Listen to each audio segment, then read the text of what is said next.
मेरे चैनल से जुड़े हुए तमाम शिक्षक भाई बहनों का स्वागत है। दोस्तों, कहीं कहीं ऐसे देखने के लिए मिल रहा है कि अभी जो प्रधान शिक्षक गए हैं विद्यालयों में, वहाँ क्या है कि वरीयता क्रम में कुछ परिवर्तन भी लोग किए हैं जानकारी के अभाव में, कि नियोजित शिक्षकों को क्या किए हैं कि वहाँ नीचे किए हैं और TR1 वाले को ऊपर किए हैं, समझ गए। लेकिन सच्चाई ये है कि नियोजित शिक्षक जो हैं वो वरीय हैं BPSC TR1 TR2 वगैरह से, समझ गए। तो जानकारी के अभाव में लोग क्या करते हैं कि जैसे नियोजित शिक्षक का कॉलम 1 में था, तो बाद में कोई प्रधान शिक्षक आए, ठीक है, तो उसके बाद फिर मानते हैं कि उस विद्यालय में TR1 वाले हैं या फिर TR2 वाले हैं, उसके बाद नियोजित हैं, ठीक है, या विशिष्ट शिक्षक हैं। तो देखिए, नियोजित हैं या विशिष्ट हैं, जैसे थे वैसे रहेंगे, लेकिन नियोजित या विशिष्ट शिक्षक से BPSC वाले सीनियर नहीं हैं, ना नियोजित शिक्षक से सीनियर हैं, ना विशिष्ट शिक्षक से सीनियर हैं, समझ गए। और मैं ये भी बता दूं कि क्या विशिष्ट और नियोजित में कौन सीनियर है, ऐसा भी होगा तो ये पूर्ववत ही होगा, जैसे जो ज्वाइनिंग का डेट है उस विद्यालय में उसी के आधार पर होगा, न कि ऐसा कोई नया है। हाँ, विद्यालय में प्रधान शिक्षक गए हैं तो कॉलम 1 में करेंगे, उसके बाद अगर सिर्फ नियोजित शिक्षक हैं तो कॉलम 2 में करेंगे, उसके बाद BPSC TR1 या TR2 में रहेंगे तो क्रम से करेंगे। या फिर जैसे प्रधान शिक्षक गए या और वहाँ पर कोई नियोजित शिक्षक भी हैं और विशिष्ट शिक्षक भी हैं, एकदम बढ़िया से इस बात को समझ लीजिए, नियोजित शिक्षक भी हैं, विशिष्ट शिक्षक भी हैं। तो देखिए कि दोनों में योगदान तिथि किनका अधिक है, पहले का है। तो जिनका योगदान तिथि पहले का है उस विद्यालय में जैसे था पहले वैसे ही होगा। इसमें ऐसा नहीं कि क्या बोलते हैं, प्रधान शिक्षक गए फिर उसके बाद दूसरा तो 1 में आए, कॉलम 2 में आए TR1 वाले, कॉलम 3 में आए विशिष्ट शिक्षक, कॉलम 4 में हाजिरी बनाएंगे नियोजित शिक्षक, ऐसा नहीं है और ऐसा होना भी नहीं चाहिए। जी हाँ, ये मैं बिल्कुल सत्य कह रहा हूँ और आप लोग थोड़ा इसकी जानकारी भी ले लीजिए। मैं एक लेटर भी बता रहा हूँ और इसके पहले भी मैं कहा हूँ कि नियोजित शिक्षक विद्यालय में अन्य शिक्षक से सीनियर हैं। हाँ, विद्यालय प्रधान हैं वहाँ पर जो गए हैं तो उनका तो स्वाभाविक है कि कॉलम 1 में ही बनेगा, लेकिन नियोजित शिक्षक जो हैं वहाँ पर सीनियर हैं।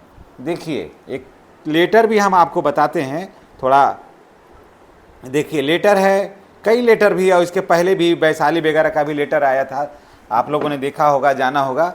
फिर एक लेटर, कई और भी फ़ोन हमारे साथियों का आता है कि सर ऐसा ऐसा स्थिति हो गया है तो क्या करें, हमारा कॉलम में हमारा स्थान कहाँ होगा, हमारी हाजिरी कहाँ बनेगी।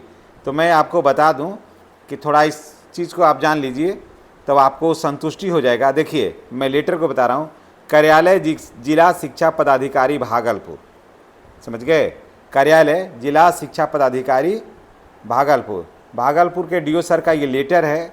कार्यालय आदेश क्या है, तो प्रायः ऐसा देखा जा रहा है कि विद्यालय उपस्थिति पंजी में पदस्थापित पूर्व से नियोजित एवं बिहार लोक सेवा आयोग से चयनित TR1 द्वारा विद्यालय अध्यापक में से TR1 को शिक्षकों की उपस्थिति में ऊपर की श्रेणी में रखा जा रहा है, समझ गए, TR1 को ऊपर की श्रेणी में रखा जा रहा है। अतः निर्देशित है कि पूर्व से नियोजित शिक्षक वरीय होंगे, साफ लिखा है कि पूर्व से जो वहाँ नियोजित शिक्षक हैं वो वरीय होंगे।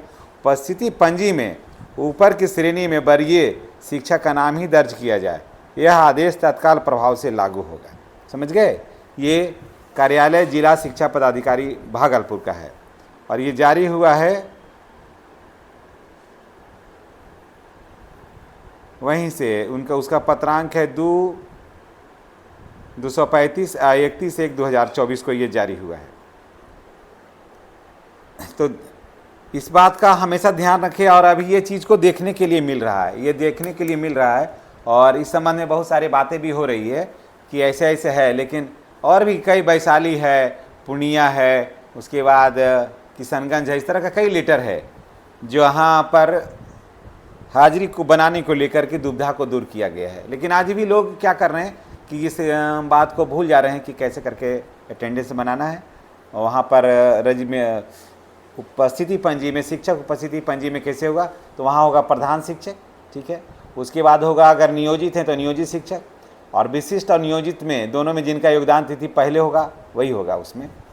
और उसके बाद फिर मैंने जैसे नियोजित शिक्षक हैं नहीं दिए परीक्षा, ठीक है, मैंने 5 साल 6 साल उनको नौकरी बची है तो सोचे कि ना देंगे तो ज़्यादा ठीक है, तो वहाँ पर प्रधान शिक्षक, उसके बाद नियोजित शिक्षक, उसके बाद विशिष्ट शिक्षक, उसके बाद TR1 वाले, उसके बाद फिर या फिर बहुत से ऐसे नियोजित शिक्षक जो 2015 में आए हैं, 16 में भी आए हैं, 15-16 में, 12-13 में भी टेट करके भी आए, तो वहाँ पर भी ऐसे ही बनेगा प्रधान शिक्षक, नियोजित शिक्षक, नियोजित और विशिष्ट में जिनका नियुक्ति तिथि पहले होगा वो, उसके बाद TR1, TR2, TR3 फिर जैसे होगा तरह होगा, इसी हिसाब से बनाना है, न कि आगे पीछे करना है। तो इन सब बातों को ध्यान रखिए। देखिए विद्यालय एक परिवार है, आप मिलजुल करके चलाइए। जहाँ बात समझ में नहीं आती है अपने से सीनियर का राय लीजिए, और विद्यालय जब परिवार के रूप में जब चलाइएगा तो विद्यालय को चलाने का मज़ा अलग है।